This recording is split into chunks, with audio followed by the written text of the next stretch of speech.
temps liturgique. En effet, nous célébrons la résurrection du Christ, et cela s'inscrit dans un temps qui n'est pas de ce monde. Je dirais, dans l'espace que le Christ crée dans le monde par son incarnation, en accomplissant tous ses mystères et dans sa résurrection. Cet espace qui sort du temps déchu, nous le voyons de manière très claire. Je vais partir d'un fait connu pour essayer de vous faire pénétrer dans le mystère que nous vivons aujourd'hui, qui est celui de la résurrection du Christ, mais pour que vous preniez conscience que ce mystère de la résurrection du Christ s'inscrit dans un temps qui n'est pas de ce monde, qui s'appelle le temps liturgique, et qui est souvent négligé même par des croyants de l'Église orthodoxe. Lorsque le Christ institue la Sainte Seine, il dit cette parole à laquelle nous ne prêtons pas attention. Nous y prêtons attention parce que c'est une parole qui nous rapproche de son Saint-Corps et de son Saint-Sang, du mystère eucharistique, mais nous ne prêtons pas attention à toutes les conséquences de cette parole. Prenez, mangez, ceci est mon corps, livré pour vous. Prenez et buvez, ceci est mon sang, versé pour vous, et pour une multitude. Pourtant, les événements ne sont pas arrivés. Le Christ, lorsqu'il donne, lors de la Sainte Seine à ses apôtres, son Saint-Corps et son Saint-Sang, n'est ni mort, ni ressuscité. Pour autant, les apôtres communient au corps crucifié et ressuscité du Christ. C'est cela le temps liturgique. Nous pourrions approfondir ce mystère et nous allons le faire à travers la résurrection. La résurrection du Christ n'est pas un souvenir lointain qui date de 2009 ans. D'ailleurs, 2009 ans, ce serait plutôt la naissance du Christ. Donc, on vous soustrait 33 ans. Je vous laisse faire la soustraction. Et comme je ne suis pas bon en maths, je préfère le temps liturgique. Le temps liturgique nous introduit dans la réalité de la résurrection du Christ. Ça, c'est une des choses que j'ai découvertes en devenant orthodoxe. J'ai eu cette grâce de devenir orthodoxe d'un seul coup.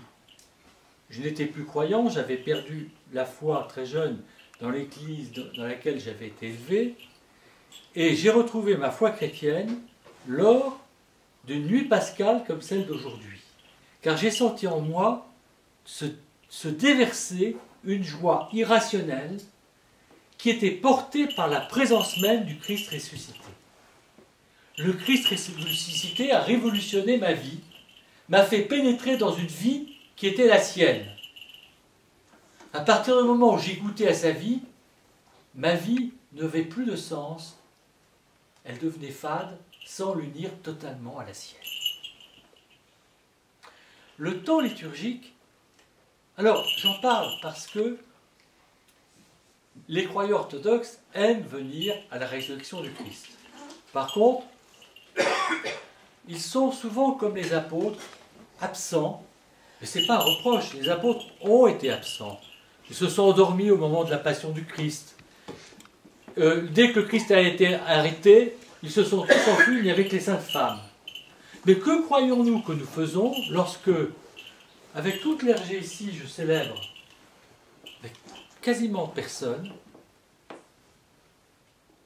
la Sainte Seine, puis la crucifixion du Christ, et nous célébrons son ensevelissement dans une fête, moi je dis une fête, dans une célébration qui s'appelle l'épitaphion, c'est-à-dire dans laquelle physiquement nous enterrons le Christ. Et ne pensez pas que c'est du théâtre, que tout d'un coup nous mimons une scène, et que nous regardons quelque chose qui s'est passé peut-être dans des formes différentes. Non, l'acte liturgique nous introduit au mystère. Si nous sommes absents ce jour-là, nous sommes absents de l'acte liturgique de la mise au tombeau du Christ.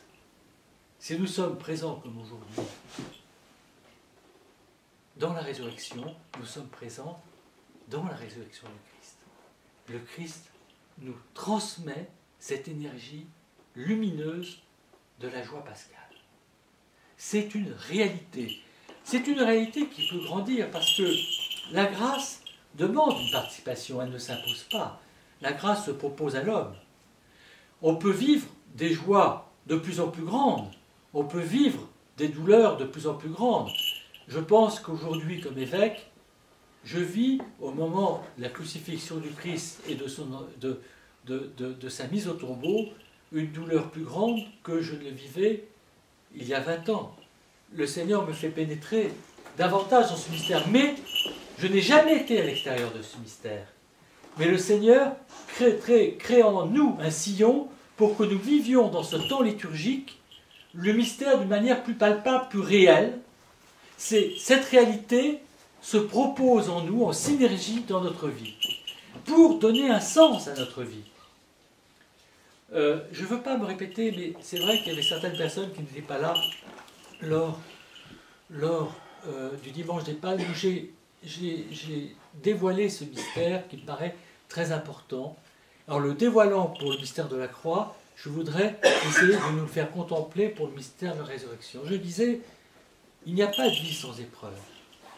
Mais toute épreuve est une participation que nous pouvons rendre volontaire, bien que l'épreuve arrive involontairement dans notre existence, à la croix du Christ, à sa mise au tombeau. Ça, alors, au lieu de devenir quelque chose qu'on subit, nous devenons des acteurs du sacrement de l'épreuve, des personnes qui sont portées dans la chair blessée et crucifiée du Christ.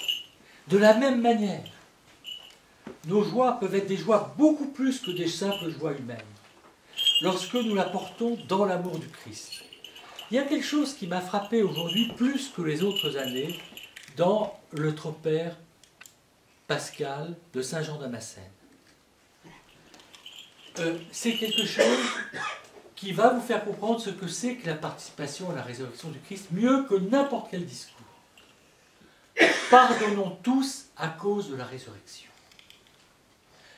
Ça, j'étais confronté à ma vie pastorale à la difficulté aux êtres humains de pardonner à ceux qui les ont blessés, qui ont fait des fautes envers eux. Et je vous assure, quand on est dans la joie pascale, le pardon est possible. Il y a d'autres chemins pour le pardon. J'en parle souvent, c'est presque une obsession dans ma vie pastorale de parler du pardon. Mais le pardon à cause de la résurrection du Christ, c'est celui que l'on peut saisir, si même on n'a jamais réussi à pardonner à quelqu'un, dans la joie lumineuse de la résurrection, ce jour de la résurrection, où le Seigneur nous fait sortir avec lui du tombeau de ce monde, du tombeau de tous les miasmes de ce monde, pour nous faire resplendir de sa lumière de la résurrection, participer à son corps ressuscité, alors oui, nous sommes portés dans cette énergie d'amour et nous pouvons tout pardonner à cause de la résurrection. Voilà ce qu'est le temps liturgique. C'est là où nous puisons la grâce. Oh, la prière personnelle est possible. Mais les gens qui s'imaginent que la prière personnelle, sans une participation active au temps liturgique, donc à des offices, à ces offices que nous faisons ensemble, mais qui sont portés dans quelque chose qui a commencé avec le jour de la Pentecôte, après la résurrection du Christ. La liturgie est une création divine. Elle est divine en elle-même, mais c'est une création divine. C'est l'œuvre du Saint-Esprit. Ce n'est pas quelque chose qui a été forgé par l'imagination de quelques hommes. C'est quelque chose qui a été forgé par le Saint-Esprit, porté par la parole du Verbe. La liturgie nous fait sortir du temps déchu pour nous faire rentrer dans le temps transfiguré. Elle nous fait percevoir l'horizon d'une vie transfigurée et ressuscitée. Le Christ est ressuscité. Glorifions le Père, le Fils et l'Esprit Saint, seul Dieu, en tous les siècles des siècles. Amen.